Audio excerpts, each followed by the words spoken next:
NRC কিন্তু চালু হয়ে যাবে, কারণ বিহার থেকে শুরু করে বাইরের রাষ্ট্রে এনআরসি অলরেডি চালু হয়ে গেছে।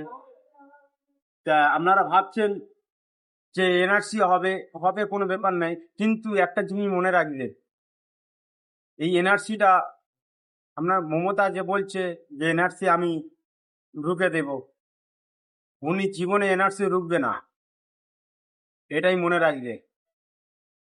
কারণ আমি দেখেছি যখন বাবরি মসজিদ নিয়ে যখন 9-10-এর মধ্যে যখন একটা মানে মারামারি দাঙ্গা শুরু হয়ে গেছিল, মমতা ব্যানার্জি বলছে আমি থাকতে বাবরি মসজিদ যে মুসলমানকে কেউ ছিনিয়ে নিতে পারবে না, আপনারা নিশ্চিন্তায় থাকুন। তাই আপনারা ছিলেন নিশ্চিন্তা, ওই কারণে বাবরি মসজিদটা চলে গেছে।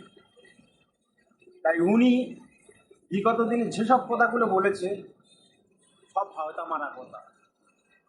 যখন একটা সাধারণ কথা চিন্তা করেন যে আবাস যোজনার টাকা আর জব কার্ডের টাকা উনি এখনো পর্যন্ত আনতে পারেনি, ওনার সেইদিকে ক্ষমতা নাই। আর উনি আজকে আপনার এনআরসি রুখবে, এটা রুখতে পারবে না। আব্বাস সিদ্দিকী যেসব কথাগুলো বলছে আজকে, তাই সেই কথাগুলো কিন্তু এক এক করে সব ভিড়ে যাচ্ছে। তাই আপনারা বুঝবেন আর কতদিন পরে। সত্যি বলছি আমি, এটাই আপনারা ভেবে রেখে দিন, এই এনআরসি হলে মমতার জিন্দিগি ভোর রুখবে না। কারণ মমতা ও মানুষ দরদি নয়, ও চেয়ার দরদি। উনি চেয়ার ছাড়া আদার্স কিছু বোঝে না। সামথিং একটা কথা আপনাদেরকে বলছি শুনুন, কারণ এই কথা বলছি উনি মানুষ দরদি নয়। আপনারা দেখেছেন এই যে ভাঙড়ে শওকত মোল্লা যে ব্যক্তিটি, এনাকে বলা হয়েছিল নটোরিয়াস ক্রিমিনাল।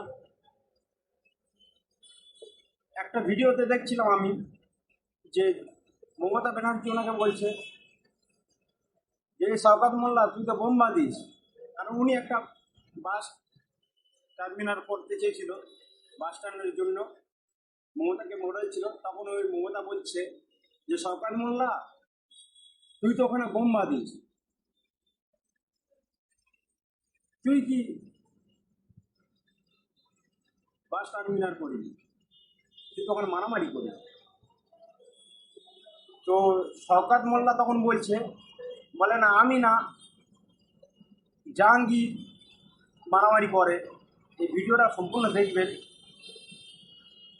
যে জাহাঙ্গীর মারামারি করে, তো উনি বোম মারামারি করে, শওকত মোল্লা করে না।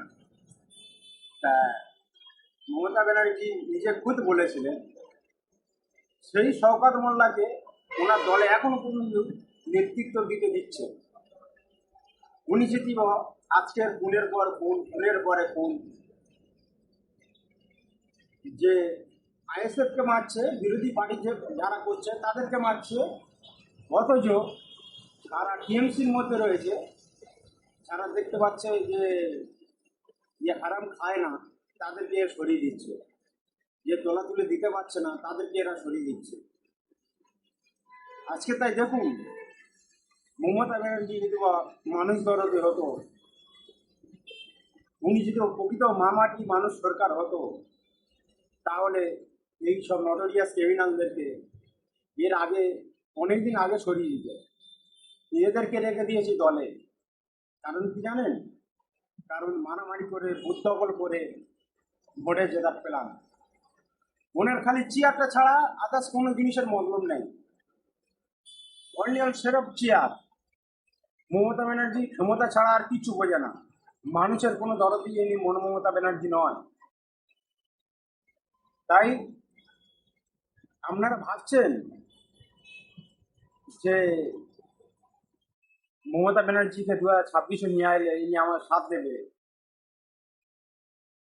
আমি একটা মুসলমান ছেলে, আল্লাহর কসম খেয়ে বলছি, এনআরসি শুরু হয়ে গেলে এই মমতা ব্যানার্জি একে তুমি দেখতে পাবে না। আমি বলছি এনাকে ডাইরেক্ট দেখতে পাবে যে বিজেপির সাথে, উনি তখন আনন্দ ফুর্তি করছে। কারণ যে গুজরাটে যে দাঙ্গাটা হয়েছিল তখন এই মমতা ব্যানার্জি ফুল নিয়ে গেছিল মোদিকে দেওয়ার জন্য, স্বাগত জানানোর জন্য। তাই আপনারা এখনো পর্যন্ত আপনাদের হোশ আসছে না। আপনারা কি ঘুমিয়ে পড়েছেন? হ্যাঁ?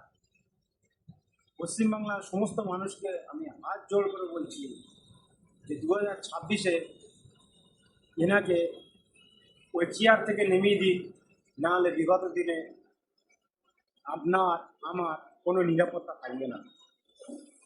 সত্যি বলছি, মানে এনআরসিটা করার জন্য ইনি এতটা মানে হয়েছিল বাম আমলে, যে বাইরে থেকে ঘুষপেড়িয়া ঢুকে গেছে, এনআরসি করতেই হবে।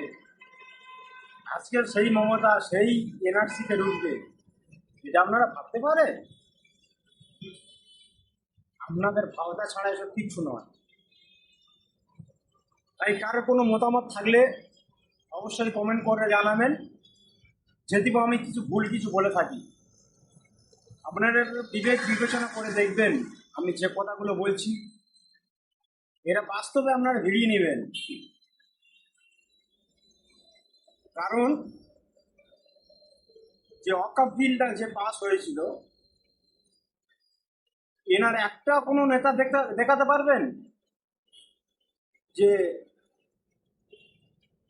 ওখানে গিয়ে পার্লামেন্টে একটা লাফ এনাদের মুখ থেকে বেরিয়েছে? এমন একটা কোনো নেতা দেখাতে পারবেন? আমাদের পশ্চিমবাংলায় একটা এমপি যদি বা দেখাতে পারেন, আমি আমার কান কেটে দেবো, আপনাদেরকে বলছি। তাই ইনি জানেন যে আমি তো যে সেই আমার যে ভোট বিজেপিকে জিতবার দিই, আমার কোনো ফায়দা নেই। কারণ বিজেপি অলরেডি ওরা সব যুক্তি করে যে ভোটটা ওয়াকফ সম্পত্তি বিল পাস করানোর জন্য, ভোটটা সেই আমের দিলে কি হবে? কিচ্ছু হবে না। কারণ সেই মোদী সরকার সেই জিতে যাবে। কারণ ওরা সব তো ভিড়ে আছে, ওদের সব পেলাম মাফি। যে ইনি এইটাই করেছেন যে তুমি কিছু অংশের লোকে বুঝিয়ে বিলটা পাস করে দিয়েছে, আর কিছু অংশের লোকে জানে যে আমার দল করা, আমার দলটা তো বাঁচাতে হবে বাবু, তাই ওর বিরুদ্ধে ভোট দিই, তাই বিরুদ্ধে ভোট দিয়েছে। আপনি ভাবছেন এই তো আমার পরে রয়েছে মমতা, এই আমার পক্ষে থেকে ভোট দিয়েছে। কিন্তু আপনি এটা কি দেখেছেন যে একটা এমপি যে আমাদের জন্য কথা বলেছে ওখানে? আপনি একটাও ভিডিও ফুটেজ দেখাতে পারবেন না। ফের আর একটা জিনিস, তিনটে এমপি যায়নি। কে বলছিল আমার হাগা হচ্ছে, আমার সেলাইন চলছে, কেউ বলছে আমার জ্বর, কেউ বলছে আমি এই অবস্থায় ছিলাম, কী করে যাব? তাই আপনারা ভাবুন, ভাবার সময় হয়ে এসেছে, ভাবতে হবে আপনাদের। আব্বাস সিদ্দিকী যেসব কথাগুলো বলেছিল আজকে তাই পুরো হাড়ে হাড়ে আপনারা বুঝতে পারছেন, পুরো ভিড়ে যাচ্ছে। তাই আপনাদেরকে অনুরোধ করব 2026-এ ওনাকে এই গদি থেকে নামিয়ে দিন, নাহলে পরিণতি আরো খারাপ হবে। প্রিয় দর্শক, আপনারা ভালো থাকবেন।